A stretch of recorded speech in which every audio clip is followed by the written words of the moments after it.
Good morning, everybody, and welcome back to another episode of White Coats of the Round Table. And today I have Mike here with me, and as always, John is here. And I know you're all excited to hear about what we have to talk about today, but Mike, it's really good to see you this morning. How are you? Hi, John. We're referring to ourselves in the third person now. Is that Well, do it's we usually reach some level of notoriety as podcasters that now we're in the third person? well, you usually intro this, and I was trying to find an easier way to let everybody know that it was me talking instead of you. Got it. So, Okay. yeah, but you have such a sultry voice. I have to try and match. So here we are. But today we are going to be talking about interviewing again, Mike. And we've had plenty of stories of interviews that we've been a part of, that we've led, as well as when we've been a candidate. So last week we talked more about the preparing for the interviews and what we can do to best position ourselves in getting set up for success for the interview. But today we're going to talk about the actual interview. And this is going to be more of like a discussion because there are plenty, tips and tricks out there of what to do and what not to do in these interviews. And it's going to come up in our conversation. But it's just not going to be as structured because I think I want to hear more about some good and bad interviews that maybe you've been a part of. And if you want to hear some from me too, we can do that. But let's start off today by talking a little bit about when you've been crushed by an interview, like coming out of it so crushed, thinking nobody's ever going to hire you again. But I also want to hear about maybe an interview where you felt like you annihilated it and they should just put you right in the COO spot. So we talked about it a little bit last week. I don't actually have a ton of great interview stories simply because I've been at the same job since I graduated, and most of my consulting work does not include formal interviews. Sure. But a couple stories for you. So first, I was approached by a pharmaceutical company and they asked me to interview for an MSL position that was open. And this was several years ago. And MSL interested me. I was unsure. The travel involved was going to be quite high. I think they indicated it would be 50% travel. My territory would have been New York, Pennsylvania, Ohio. So it was a large territory. And I interviewed. It was a very nice interview. It was just with the MSL manager, the director, and didn't ask salary, didn't really ask anything, was more focused on, the role, the specifics, the travel and all of that. And after the interview was done, I was like, you know what, I'm gonna remove myself from contention. I just think it's not the right time. This isn't really the direction I want to go with the career. And everything was cordial and fine. Fast forward maybe 6 months later, and the person who they did hire in that role was talking to me. We were at a conference or something and talking. They're like, I can't believe you turned this down. And then they told me, they're like, this is one of the highest salaries I've ever seen in this role. And then they were telling me about their stock options and how, the stock for this pharmaceutical company has performed really well in the past year. So I did the math. I sat down and it turns out that if I had followed through and maybe just continued the interview process a little bit farther, my salary would have doubled. And that doesn't even include stock options, which I think at this point are, threefold higher than when, I interviewed several years ago. So I would have been doing fine. I would have been doing quite well. So I guess it's a good indicator of always hear people out. If you're passively job hunting, it's never a bad thing to at least listen and see what opportunities there are. But B, also that maybe money isn't everything, because I think now looking back and the way my career has gone, if I had taken that job, it would have been more limiting because I wouldn't be able to do consulting and all these other things on the side. And really in my career right now, a lot of my joy and, the fun that I have in my career is from being able to do a lot of different things and have my hand in many different pots. But here's another one for you, and this is not mine. I'm stealing it from a family member, and I'll keep it somewhat vague just to make sure. But this family member recently interviewed for a job, and the job interview went great. They had several different interviews. On the second or third interview, they offered her the job and then said, what are your salary expectations? So she, had a panic moment and then said basically 30% higher than what she currently makes. And without hesitation, they're like, oh, okay, great. And, presented it as a way that she probably still undersold it and could have gone much higher. So then, of course, now she's thrilled because she's, getting a 30% increase, but also probably could have pushed a lot higher too. So maybe that's something we'll talk about later on, of just how do you figure out Oh, what do you yes. ask, and how do you make sure that you're not underselling yourself, or how do you make sure you're not asking for too much and then offending them. Mm-hmm. But so those are my lame and limited job interview stories, because I actually don't have a ton. So what do you have? I know No, you've been a little bit more fluid in your we career. can work off of those, but unlike you, Mike, I don't get every job I interview for. Well, I've been at the same job, so No, I know. I'm batting like 1 for 1. So I was thinking about this for a few days because I have interviewed a lot with residency stuff and, switching careers. My goodness, Mike, I just remembered this one this morning. I'm cringing now thinking about it, and not even just from my side. We can even break this down like a Red Zone or like ESPN. Like, you can do that for me. But so it was for a clinical pharmacist position, and I was very disenchanted with the retail world at this point. I wanted to be clinical to begin with. I've mentioned before many times on the podcast that I wanted to go to residency, but I didn't match. And I couldn't scramble because we were having our first kid. It just wasn't a good time for our family. But then again, we were the one deciding to have kids while in pharmacy school, but whatever. So I got an interview for this job that came up, and it was a referral, and it was for a local hospital. And I worked there ancillary, in the past, but I heard about this manager, and it wasn't all good things to say about this person. So I was pumping myself up. I get to the interview early. I'm sitting in my car, pumping myself up, sweating as I do. I get super nervous before interviews, Mike. It shouldn't be that way because I'm pretty fluid with how I'm flexible in conversation. But I walk in during an interview time, go to the front desk, tell them I'm here, and they're like, "Wait, who are you here for?" But wait, okay, I'll give them a call. They come down to get me. They're like, "Where have you been?" I was like, "What do you mean?" They're like, "You're an hour late." It's like, I'm an hour late. I've been sitting in the parking lot for an hour. I thought the interview was at this time. They're like, no, it was an hour before. Like, great, strike one. So I go sit in the interview, Mike, and one of the first of all, one of the guys that was there, he was administration of some sorts, not a great reputation. He puts his feet up in this interview, and there's 3 people in this interview, plus me. And then somebody asked me a question. Hey, John, if you had to deal with a difficult patient situation or a provider that you didn't agree with, how would you handle it? And I gave my answer. the manager goes, yeah, that's wrong. I was like, wait, what? I thought this was a subjective question. And they're like, yeah, that's not how you should handle that. Wow. Okay. It just went on like that. Oh my goodness. Mike, it was the worst interview I have Were they ever just had. ticked off that you were an hour late? No, they were notoriously poor management and don't have a good reputation. So I left that interview, and I went to my next interview a couple of days later, which was one of my best interviews of my life, but it was 8 hours long. And oh my goodness. Yeah, because I had to interview. It was intense. So I interviewed with multiple colleagues with different administration. I even had some technician management come in and talk to me, but I felt so confident because I was honest. I was vulnerable. When I say vulnerable, I was telling them like, yeah, I know that I can do this. I think there's going to be a lot of catch up to do because I didn't have my residency. So I know that this is kind of like a shot in the dark for you guys and you're going to try.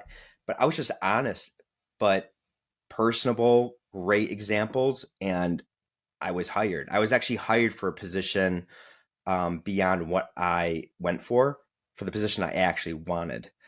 Uh, so the what I have learned in these interviews so far is you've already done the work to get where you are. You have the examples. If you can be confident and truly believe that you are meant to have that job, you're going to go into the interview much more relaxed, confident, and probably be able to explain yourself a bit more. That first interview, I got thrown off, and then confidence went out the window and just got shot. I would imagine. I mean, it sounds like their intent was to try and beat you up a little bit and badger you. And maybe that's their style. You know, I could see maybe a manager going into that thinking, I'm going to put them in a stressful situation and see how they respond. But that really does not set up well for a good company culture, to go off of what we talked about in the newsletter this week. Exactly. So that's kind of where I'm at, is make sure you're going for positions that you actually want to be a part of their organization, not desperate. Right. I think the moral of the story with that one is that interviews are two-way streets. Not only is it an opportunity for an employer to assess you and for you to hopefully gain the job, but it's a great opportunity for you to make sure that it's the right fit. Yeah. Especially in today's economy, where I think it's still very much favoring job seekers as opposed to hiring. I know at least here we're having an immensely difficult time finding good candidates because unemployment is low, salaries are quite high.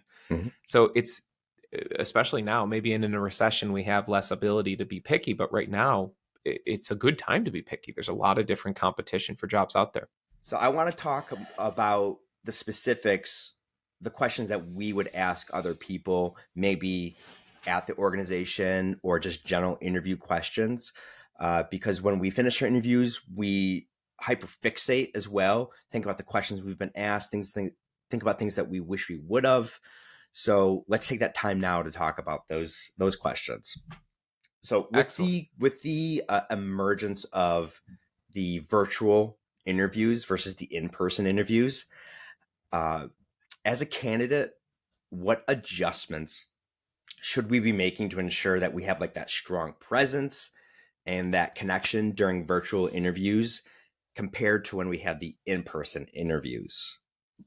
I think for me, the big thing, and this is more so when we're interviewing people, is COVID has made us a lot more relaxed. And I think that's a wonderful thing. And it's really great that we get to meet people where they're at. Last night, I was on a Zoom board meeting for an organization and had myself muted, and the kids were wild and chaotic in the background. So the times that I had to unmute and contribute, it was very clear in the background that there was chaos. Yeah, exactly.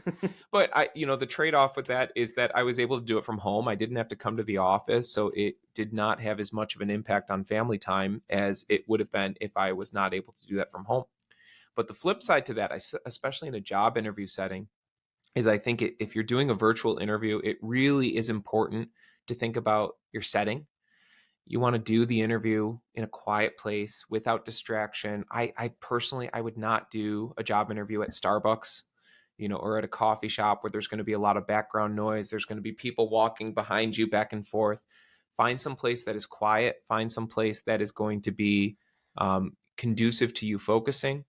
But then also make sure to wear something, this is, as we're talking about virtual, I'm wearing a checkered shirt, but make sure to wear clothing that is going to be presenting well on camera.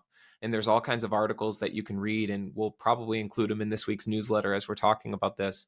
Like, checkered patterns can be a little bit distracting and they can be hard to show on camera. So make sure you're wearing something that looks okay. And then lastly, make sure that you're prepared. I think in a virtual setting, having notes, in front of you where you can see them, or having things that are ready to go so that you're not turning and coming off camera to look for papers or things. I think it does make sense to stay on camera to make sure that your things are readily accessible. So you're not, turning and, showing your butt to the camera as you're grabbing something out of a desk, things like that.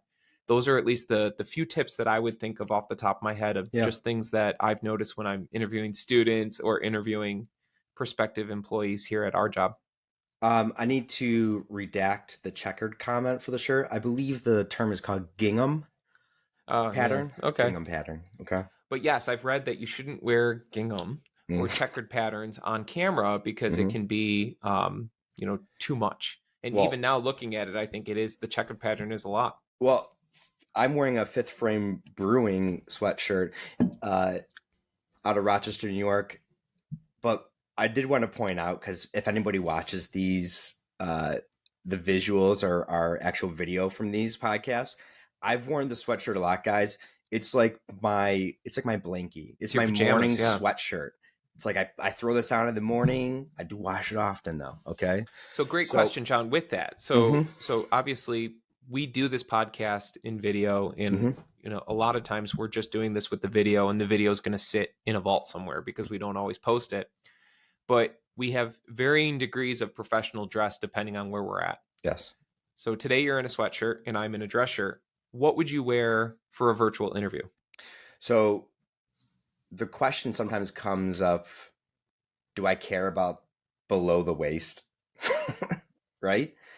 And there's those funny videos of people standing up and they're in their whitey tighties and stuff. Um, all While that is funny and you could take a very relaxed nature with how you dress, it's been shown many times in literature that what you wear during your interview, to the level of professionalism, you will act to that level. Just like when you come home from work, if you still have some work to do that has to do with your office job, stay in your work clothes. Even keep your work shoes on, because it does keep you in a certain mindset. So when you wear professional clothing, naturally your body is going to take more of a professional stance and position, because every time you wear these clothes, you're usually in that position. So your body will kind of take over. But if you want to fly loosey goosey and that's what you like to do, don't stand up. That's Well, that's that's where, my yeah, point. and that's where I think just be professional, wear Yeah. pants, wear dress pants. I just had a meeting last week and I wore a dress shirt and I had sweatpants on because it was at night and I had to get up to get something. I think my throat was dry and I had to run get a glass of water. And I had to do this like shuffle to make sure that I could get off screen without standing up with, these green joggers on. Mm-hmm. So in a job interview setting, especially where the stakes are going to be higher, throwing on a pair of slacks just to make sure that if for some reason during the interview you do have to stand up to go grab something, that you're Mm-hmm. not going to be embarrassed if you're in your tighty whities or even if you're in gym shorts. So I think it Yeah. doesn't take a whole lot to put a nice pair of pants on. Please do it. Let me just lie to everybody and say that I read somewhere in some Yale business review or Harvard business review that employers are starting to ask people to stand up to see what they're wearing. Fascinating. No, they don't do that. I'm just joking. So one of the other points about virtual interviews that you brought up, I think this is a huge advantage over in-person interviews, because they can only see here. I'm someone who likes to rely on notes. I fly by the seat of my pants. I go off the cuff a lot. But if I have a cue, it's much easier and much more direct line of conversation if I can have a point to start me off. So you can have notes behind you. You can have a list of 20 questions you want to ask the employer. You have all of your behavioral type answers, the topics of how you could answer that behind it, so that it's all set up and you don't have to worry that you're going to freeze, because you've practiced this. You've built these guidelines. I think that's a great advantage of doing these virtual interviews. Completely agree. It allows you to have more preparation and have everything maybe more accessible. So let's shift. I like that we're talking about dress code. So Mm-hmm. let's shift away from virtual and talk about, what do you wear to a live interview? And last week I told the story about me going to a interview at a community mental health center that was very relaxed and progressive, and I showed up in a tailored suit and they were all in flip-flops and Hawaiian t-shirts. Mm-hmm. So what would you wear for an interview? And with that, would you ever adjust what you wear based on the employer, or do you think you wear what is true to yourself? So There's a couple ways I think that you could handle this. If you have connections within the company, ask them, what do the hiring managers prefer people to wear? What turns them off to even thinking about you as a potential candidate, or what impresses them? So if you have somebody internal, rely on them.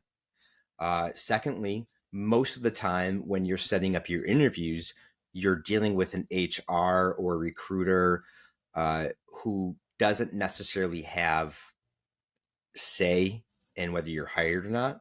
Uh, they're setting up your interview. You can ask them, just be honest. Say, hey, I've been in a position before where I've overdressed or underdressed for certain interviews. I just want to make sure that I'm aligning with what is expected. So is there an expectation for the interview when I show up? Should I be wearing a suit? Is shirt and tie acceptable? Is business casual? Does anybody else wear ties there? I think those are appropriate questions to ask. If all else fails, dress as professionally as you can, because you're only ever going to be looked down on for underdressing. Yeah, I agree. I don't know who it was. I think it was my grandfather maybe, but early on in life, I remember my grandfather saying, you're never wrong if you wear a suit. Yeah. And maybe that's changing now. I think COVID has made us much more casual. But even to give some frame of reference, I've been doing consulting and giving presentations for medical education and for pharma now for 7 years. And when I first started this, suit, including shirt and tie, every single presentation. And then it kind of shifted already even before COVID, where if it was a lunchtime presentation that was in an office, then I would downgrade and I wouldn't wear the tie. I would go with the California casual. I'd wear the suit without the tie. Right. And since COVID now, for lunches or in-office programs, it's usually sport coat and khakis or slacks. And then for dinner presentations, I'll still wear a suit, but never with a tie. Mm-hmm. And, that obviously is still much more formal than most of our day to day, but it's even in that world where everything is tailored suits, appearance is everything. Mm-hmm. It's becoming much more casual. From a job interview standpoint, I can't imagine ever going to a job interview without wearing a suit. Me too. But that's also, the jobs that I'm going after are pharma, private practice medicine. So they're generally going to be more corporate focused jobs. I think if you are going to a nonprofit, if, for example, my wife is now working at a community primary care clinic that, works with refugees and underserved. And that clinic is far more casual and laid back. Mm-hmm. Now she still wore, a business suit to the interview, but her day-to-day job is going to be much more casual. But I think in an interview setting, at least for me, and I'm definitely more conservative and more formal than maybe the general public now these days, but I would always wear a suit just to be safe. I've had technicians show up to job interviews wearing suits, and every time we leave, it's usually the eyebrow raise to the other management you're talking to. They're like, wow, this guy wore a suit? Like, he really... shows you're taking it seriously. It really does. Mm-hmm. So I would always lean towards dress as professional as possible, unless the expectation is to dress more casually. Yeah, and I would say that if it's a job where wearing a suit would be seen as a negative or a detriment, if it's someplace that's super laid back, super casual, presumably you're going to know that. You're going to have some, knowledge of company culture going in, because if there's that much of a deviation from a traditional formality of wearing a suit, you're probably going to know that going into the interview. Well, to the next point then, if you've already been researching the company, what are some unique and, may I say, thought-provoking questions that we could ask them during the interviews to demonstrate that we have genuine interest in the company and the role even? So I think there's a lot of different ways that you can take it. I think, you want to be careful because I think you don't want to look like a suck up. Mm-hmm. So you want to ask questions that are genuine. You want to ask questions that are actually going to give you information that's helpful. I think if you're asking questions just for the sake of asking questions, it looks dumb. My students do this all the time. I'm sure you've taken enough students that you have it too, where they'll ask, those suck up questions because they're just trying to show how much they know, or they're trying to show. What's a suck up question?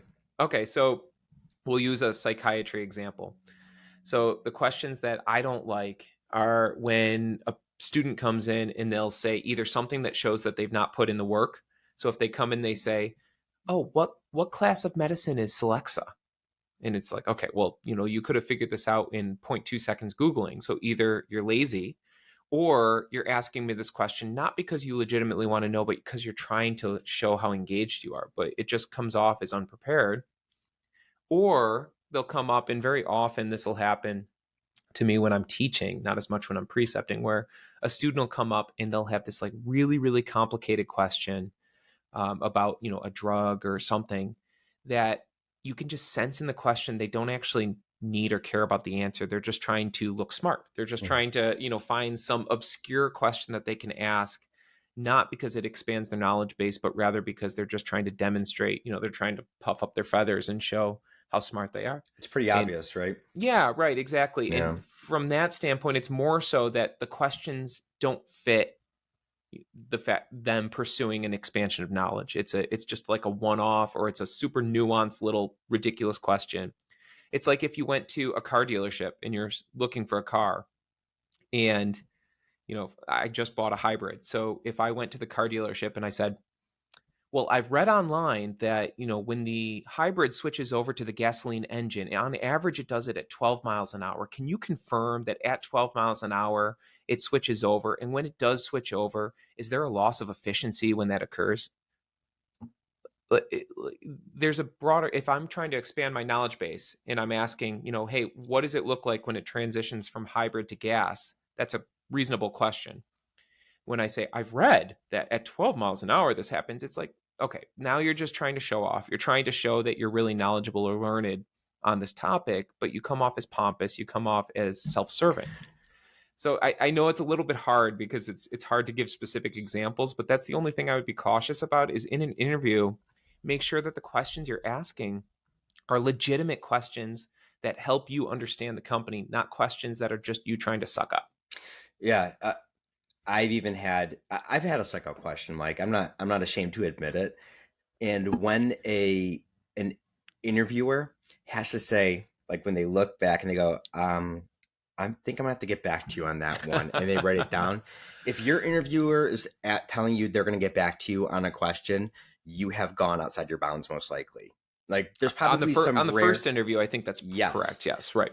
So, like let them take the lead. Don't take control of the conversation. You're not in control of the conversation. It will look pushy. I think it'll look pushy if you do. So it's important though to have questions for the interview, for the interviewer rather. You don't want to be stuck in a position where they say, "Do you have any questions?" And you go, "No." Right. Thanks. So there are some questions that you can have. There are examples. There is a company called Path Forward. And Path Forward is a company that assists caretakers get back into their job fields, and they help them with interviewing practices. They got great tips and tricks. So there's some of this information is from that organization, but they recommend to have 20 questions listed out to ask the interviewer. So just in case a question has been answered during the interview, you still have something to ask, because we should be engaging without showing desperation, right? So questions such as, what does it look like when somebody thrives in this environment? Or can you give me an example of an individual, or an example of an individual who does thrive here, and let them explain what it looks like to be successful in that company? That's a great question. I agree. And those are both great examples because they're more big picture questions. It's not, on the third Saturday of February, will you be planning on having me, something where that's I'll have to get back to you. And the interviewer is probably rolling their eyes because of the level of granularity of the question. So having those big picture questions is a wonderful thing, because I agree. I think that's a bad look if they ask, "Hey, do you have anything that you want to ask us?" And you say, "No, I'm good." Yeah. So with that, let's transition and talk about preparation. So I know one of the Q&As here that you have in our show notes, which of course we will post on the website, is prepared responses versus off the cuff. Yeah. Now, let me give my thoughts and then I'll kick it back to you because you've already given a little bit into this, and I'm guessing that we maybe fall on different sides of this. Mm-hmm. I am the type of person that in everything that I do, I prepare thoroughly and I will spend a ton of time reading up on it. I want to make sure that I am a subject matter expert in everything that I do, but then I will go into an interview or go into a presentation if I'm talking about speaking or consulting and do it off the cuff. So I have friends that will verbatim give a presentation. They will prepare, something for medical education, and they will give the same jokes, they will give the same lines, they have the same transition points in their slides. And I personally, I don't do well on that because it makes me feel too robotic and too stiff. So I prepare. It's not a lack of preparation, but I always live want to be off the cuff because I want to flow and transition in the way that feels right or the way that feels good at that time. Similarly, with an interview, I would do the same thing. I would read up on the company. I would make sure that I know my personal performance metrics. I would know, where I have performed well in my previous jobs, how I think that would fit in the new company. But I would not have answers canned and ready to go because I think it would come off as very stiff and maybe not genuine if I'm giving answers that are too pre-canned or pre-prepared. So I'd love your thoughts on it. I refer back to Dale Carnegie for speaking, because I need to portray genuine nature, vulnerability, and transparency, or I feel like I'm lying to people. So, and I don't feel like I'm true to myself. When you say robotic, I'm a creative type. I like writing music. I like drawing. So I need to be able to play jazz per se. So I was thinking of how I wanted to answer this question last night, because this is something that comes up constantly for me. I view it like jazz in that sense, though, where jazz works if you're playing in the right key and you dance around and you might hit some weird flats that doesn't sound like it fits, but then it flows into the next thing. And you're like, oh yeah, okay, that's jazz, makes sense. But it's right when you get out of key is when people are like, what are you doing? It's like playing the wrong chord on the wrong fret, which I've done many times in the start of a song when playing in a band. Like you're up one fret, it's like, and people are like, oh no, like ruining it. So what I would view the key to be is having your general ideas of your behavioral type questions. You know that they're going to ask certain questions. We talked about this last time. They're going to ask you, tell me about yourself. That can be a canned response for sure. And I would actually recommend someone who does not recommend canned responses. I would recommend a canned response that takes 2 minutes or less to give you a summary of what you've done, relevant, tell the story of where things turned for you and why you're excited about what your direction in your career now. That's a formula for success for answering that question. Tell me about a time. That's where you can get flexible. Say, oh, well, maybe this isn't exactly what you were asking, but this situation came up and this is how I handled it. Does that answer your question? And they may say, yeah, or can you tell me a little bit more about this, or let's focus in on more of this point. So yes, there are times where you should have a canned response because you don't want to ramble. But then there are times where to show genuine thought, just have a couple points, like a line that says, I don't know, I used the bathroom too much. You could be like, yeah, my boss said I used the bathroom too much. I didn't agree with him because I have IBS. No, don't answer. Don't. That's a bad answer, guys. Yeah, please don't do that. So I've done a fair amount of media training just, with my professional career, and it's actually quite lovely. So if you ever have an opportunity to sit down with a communication coach, yes, it can be immensely helpful.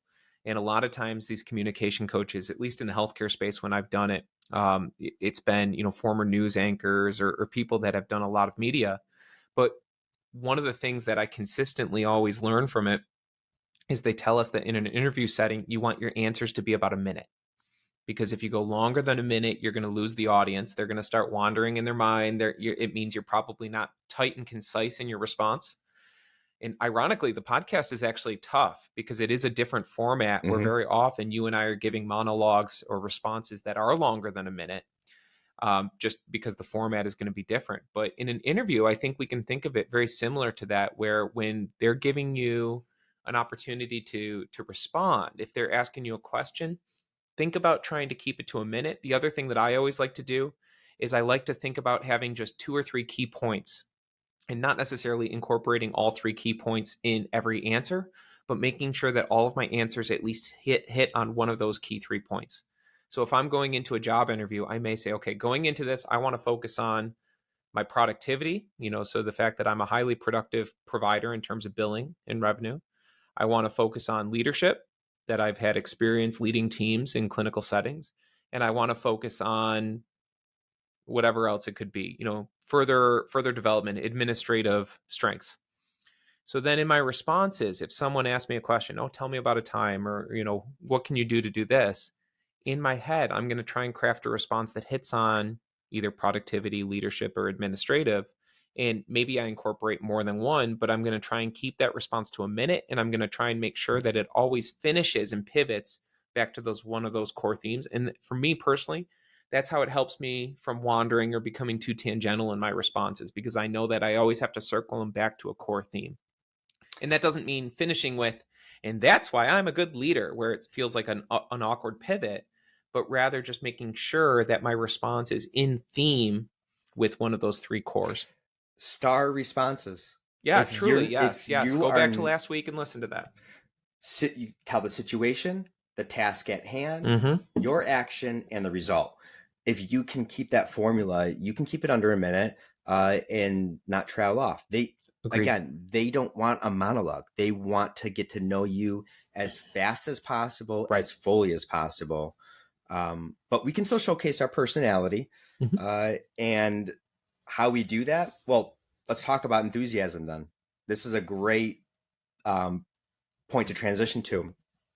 So how can we communicate our interest and enthusiasm without coming off as desperate or insincere? I think part of it is pursuing jobs that align with your passion and interest. Yes. So there's a whole nother episode that we can talk about, because I'm of belief that a big reason that we're seeing such high rates of burnout is because we've put too much emphasis on our jobs, that we now look at our careers to not only pay the bills, but also provide us friendship, meaning, purpose. And in my opinion, a lot of that we can offload and have it, in our personal lives, whether it be social groups, finding activities or hobbies, things like that. When we rely on our job to offer all of that to us, then we're setting ourselves up for disappointment.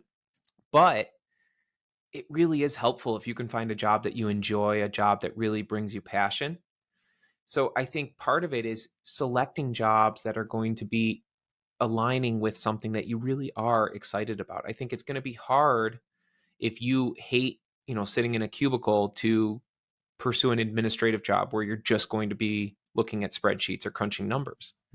If you are someone who loves clinical work, you should continue to pursue clinical jobs. If you're someone who loves management and leadership, and maybe you're in a clinical role right now, look for jobs that maybe give you more of that interpersonal management as opposed to just seeing patients.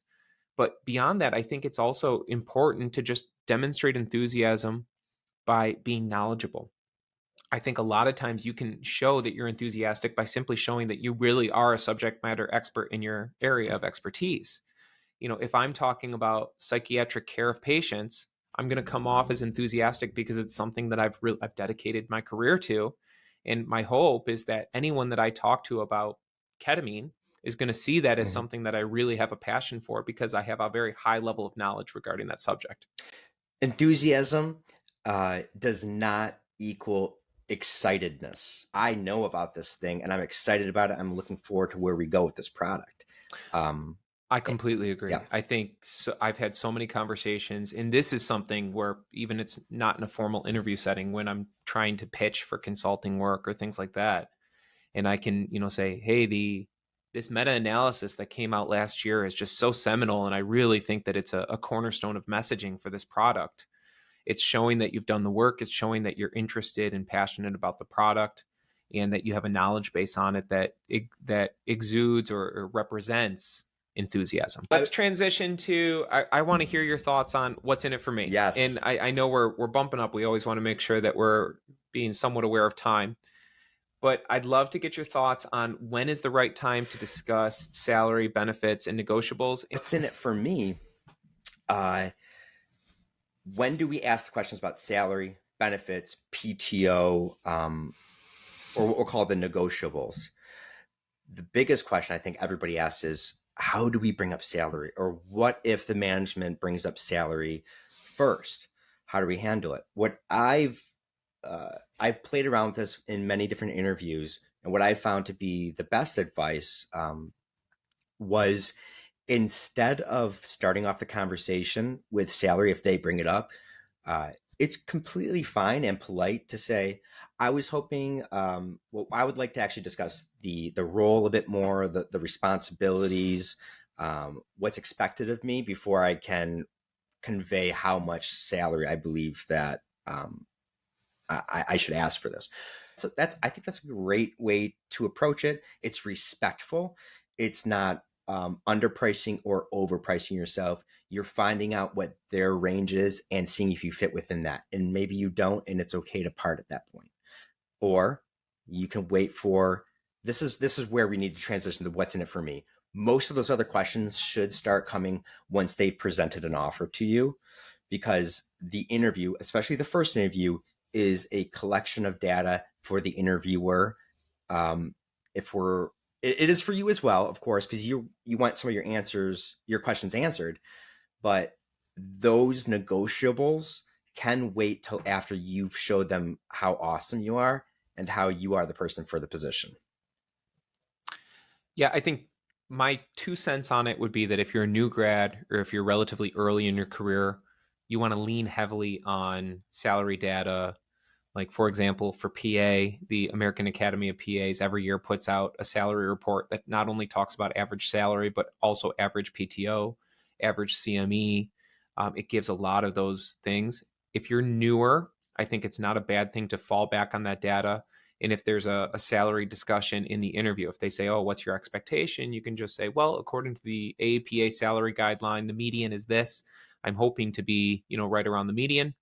And then, of course, if they whittle you down and tell you that that's not realistic for whatever reason, then you can go from there. But I think if you're unsure, fall on those these professional associations and the salary data that comes with that.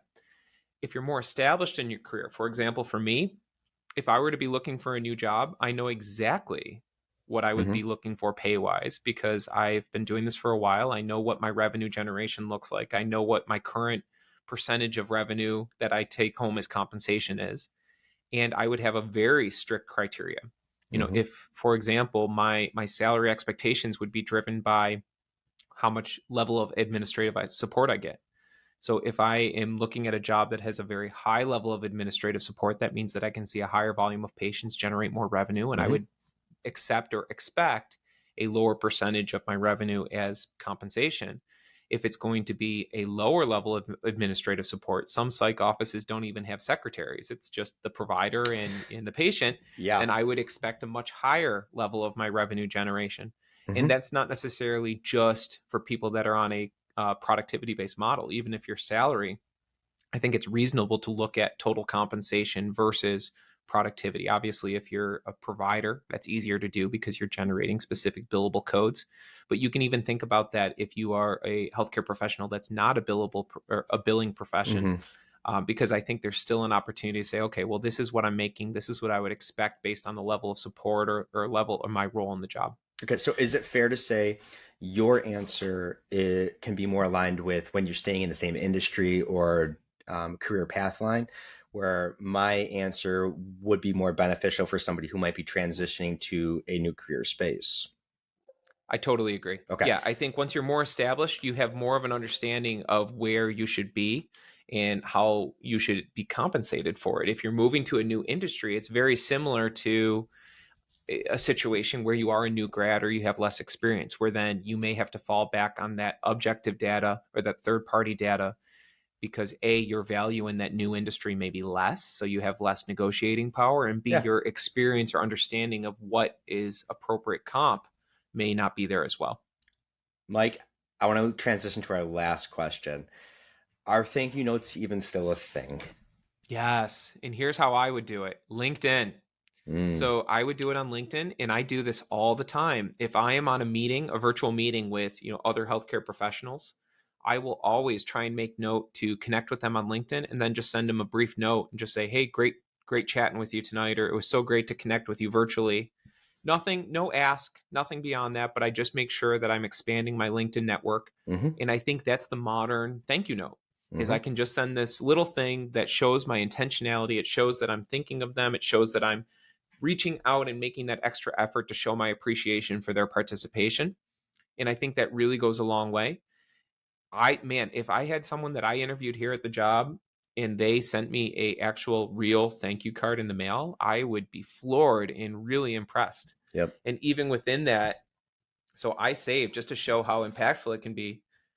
All my students will get me thank you cards, and I keep them on my desk. I've got piles and piles of thank you cards. For people that aren't on video, I've got maybe 100 thank you cards in my hand right now. Dude, you're sentimental. I had no idea. I am secretly sentimental. Jeez. So when a student gives me a thank you card, I save it. I've got a whole basket of them, and there's probably 300 cards because I've never thrown one out. They're impactful. It matters.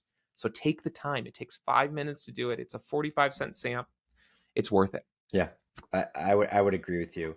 Can we wrap up by I want to talk about a couple of the worst questions to ask, and then we'll finish with some of our personal points.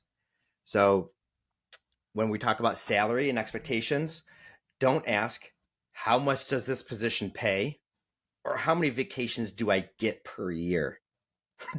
Don't do that. Don't start with that. Questions that show lack of research or knowledge about the company. So what does your company do? Or what are your main products and services? That's your job to find that out, guys. Personal questions. Ooh, personal questions. This goes along with my question, the question of tell me about yourself. Don't talk about where you grew up. Like, don't talk about your kids. Don't talk about your marriage. It has nothing to do with this job. But even more importantly, don't ask people, how old are you? Or are you married? Do you have children? How do you balance work and family life?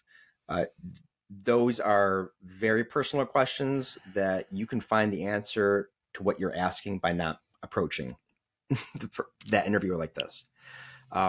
Lastly, negative or critical questions about the company or the interviewer, or how quickly can I get promoted in this position? Or what are the chances of me getting a raise within the first year? As you can tell, all of these are very self-focused. So avoid that. Let's ask exploratory questions of the interviewer, not the whiff 'em, what's in it for me questions so bluntly. Okay, Mike, as usual. Now, you're the one that usually says this, so I hope I get the wording right. We need to keep the humanity in our lives, in our busy professional healthcare. I don't know how you say it. Let's just talk about personal stuff, Mike. You say it so eloquently. You say it the same way every time. Oh, thank you. I don't know how you do it. Anyways, let's talk about something personal. You usually go after me. Last time you went first. So today I'm going to go first. I saw a bear. Okay. So at your house? So I was at my camp, and I was taking my buddy around in our car, showing him around the Podunk back road. I love it over there. And we're going up this dirt road, and I'm not looking. All of a sudden I hear bear. The guy with me was like, yell bear. And I look up, the biggest black bear I have ever seen. I did not know that they could be this big, because many people mistake them for large dogs. Comes like rambling out of the bushes, out of the trees, across the road into this brush. Naturally, the idiot that I can be sometimes decide, let's go look for it. So I pull up next to the pond, and he's got a great SLR camera, and he's got some film camera too. And so we're trying to get a picture of it. What had happened, the bear dove in the pond, came up on its haunches, just standing there looking around. And by the time we got out to take a picture, he was gone. But I'm looking around where I said, leave the car doors open. Because if we have to get in, I've read about these towns in like Juneau where you have to keep all the doors open and unlocked so anybody can get at the door at any time. Bear was nowhere to be seen and could have been mauled. I don't know if there were any babies around, but I survived, Mike.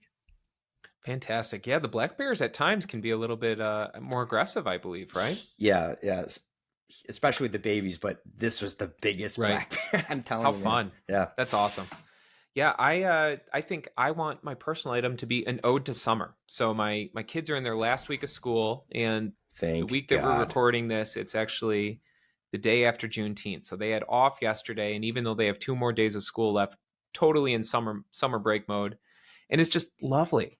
You know, they're staying up late until 9 p.m., but they're off playing in the neighborhood, and you have the windows open at the house, and you can just hear all the laughter or screaming and blood-curdling fighting. But Yep. you know, sitting on the back porch, they're playing and doing their thing. Yesterday, we went to a friend's opening of a new restaurant, and all the kids just played outside because the weather's nice. And it's just, there's something lovely about the rhythm and pace of community and socialization in the summer where everyone can be outside. Everything is so much more communal. I think from a mental health standpoint, it ties in. I know this is supposed to be a personal item, but seasonal depression is not just light levels. I think it's also that we feel more isolated in the winter because we end up doing more Netflix and chill. Mm-hmm. In the summer, we're more social. And I really think it makes a difference. So I think I'm just grateful and thankful for 80-degree days, for long days of sunlight, and lots of opportunity to hang out with friends and family and really just enjoy these summer months. Agreed. I love it. Well, thank you, everybody. So, as always, this is White Coats the Round Table. If you like what you hear, consider giving us a follow, like us, subscribe.